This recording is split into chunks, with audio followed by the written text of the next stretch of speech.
Multi स्पेशालिटीचा मुद्दा तुम्ही काढला. 2014 पासून महायुतीचंच सरकार राज्यात आहे. मुख्यमंत्री देवेंद्र फडणवीस होते. आजही तो प्रकल्प झालेला आहे. दुसरीकडे ज्या रेल्वे टर्मिनसचा नारळ फोडला गेला ते पण आज अदृश्य दिसतं. हो, पण तुमच्या आमदारांना उत्तर मागितलं पाहिजे. तुम्ही आमदार तुमचे पालकमंत्री पण होते. आज मी पालकमंत्री आहे ना, मी प्रश्न सोडून दाखवतो लखमराजे आणि आमच्या श्रद्धाताईंबरोबर. ऑन रेकॉर्ड सांगतोय, ऑन रेकॉर्ड. पण त्याचबरोबर तुमच्या सावंतवाडीच्या प्रायव्हेट डॉक्टरांना पण विश्वासात घेणार मी. चांगली आरोग्य सेवा देण्याची जबाबदारी ही पालकमंत्री म्हणून माझी आहे आणि मी देणार, कुठल्याही परिस्थितीत देणार. मला नाही आवडत माझी मुलं आमच्या जिल्ह्यातली मुलं गोवाला नोकऱ्यांसाठी जातात. आम्हाला नाही आवडत आमचे पेशंट गोवा बांबुलमच्या हॉस्पिटलमध्ये जाणं आम्हाला बिलकुल आवडत नाही.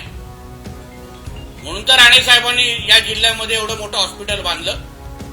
आणि म्हणून ज्या ज्या पद्धतीने पाहिजे त्या त्या पद्धतीची आरोग्य शासकीयची व्यवस्था आहे. आज पालकमंत्री अधिकार माझ्याकडे, मी तुम्हाला निश्चितपणे नीट करून दाखवतो.